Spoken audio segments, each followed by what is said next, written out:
আমাদের পার্কে রোজ কোনো না কোনো ইভেন্ট চলে। ঝালমুড়ি স্পেশালি হলো, ঝালমুড়ির উপরে গান হয়েছে, সেটা রিলিজ হলো ভিডিও অডিও, সে উপলক্ষে বিশেষভাবে ঝালমুড়ি খাওয়া হলো আজকে। দাদা, প্রত্যেক গানেরই একটা টার্গেট অডিয়েন্স থাকে, মানে এটা কি ভেবে গাওয়া এবং কাদের জন্য গাওয়া?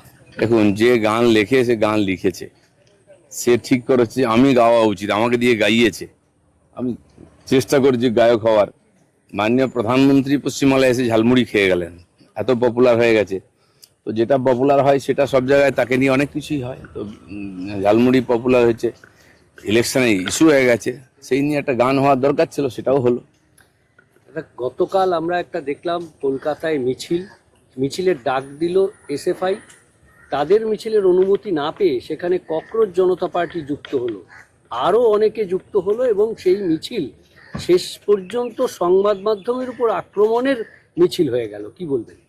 না, আপনারা জেনে রাখুন এরা কারা, যারা এই ধরনের উৎপাত করছে। তারা নেপালের গল্প বলছে, তারা পাকিস্তানের গল্প বলছে, কাশ্মীর আলাদা কথা।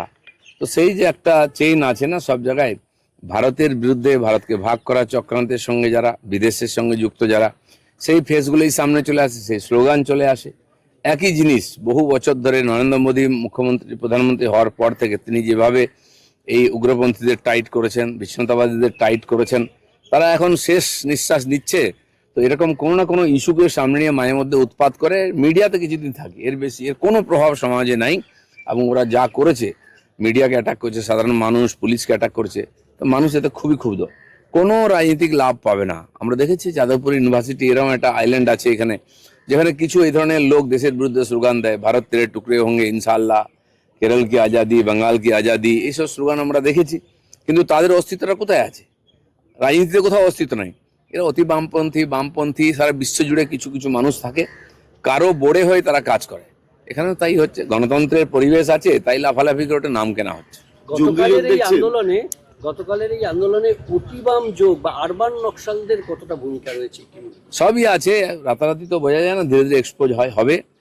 আর এদের অ্যাক্টিভিটিটা মিলে যাচ্ছে, এদের স্লোগান মিলে যাচ্ছে, এদের কাজ করার ঢং, ঘুরে ফিরে সরকার নরেন্দ্র মোদীকে টার্গেট করা, বোঝাই যাচ্ছে এরা ওই এদিক ওদিক দুটোই আছে।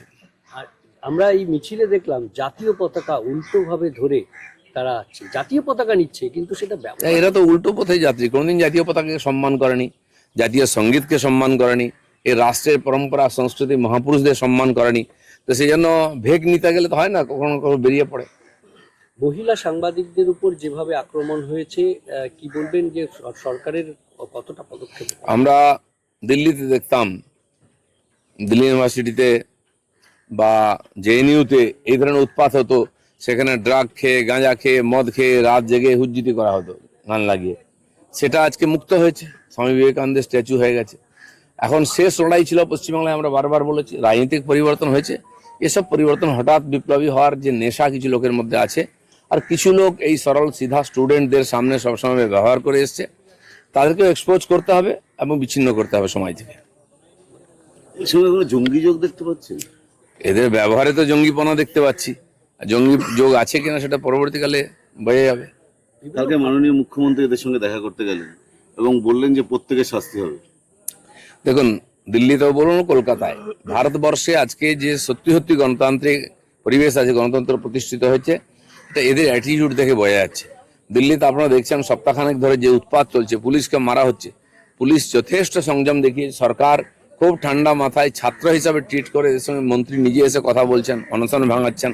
এখানেও মুখ্যমন্ত্রী সংযমের সঙ্গে বলেছেন, পুলিশ পারমিশন দিয়েছে।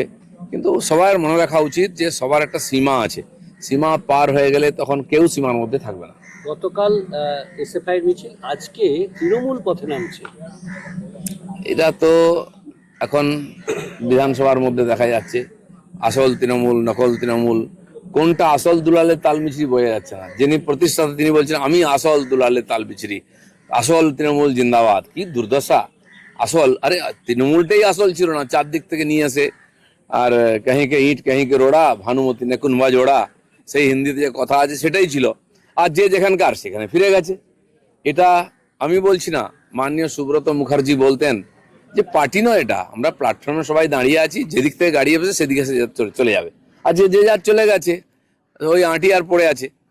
এই ধরনের চালাকি যখন সিদ্ধান্তহীনতায় মানুষ ভুগে বা অপশাসন হয়, মানুষ বিভ্রান্ত হয়ে গিয়ে কোনো না কোনো একটা শক্তিকে চেঞ্জ নিয়ে আসে, আর তার ফলে জনগণের সমস্যা বাড়ে, যেটা পশ্চিমবাংলায় হয়েছে। তারা আবার পরিবর্তন করেছেন। দিল্লিতে আপ পার্টি হয়েছিল, তারও দেখলেন দুর্দশা। আজ শেষ পাঞ্জাব থেকে লোক নিয়ে আসছে, দিল্লিতে লোক নাই। এখানেও ঠিক তাই হয়েছে, এদের অস্তিত্ব সংকট। মমতা ব্যানার্জি গায়ে মানে না, আপনি মোড়ল, তিনি দিল্লি থেকে ভাষণ দেবেন। এই যে দুর্দশা, এটা মানুষের সামনে আরো পরিষ্কার হয়ে যাচ্ছে।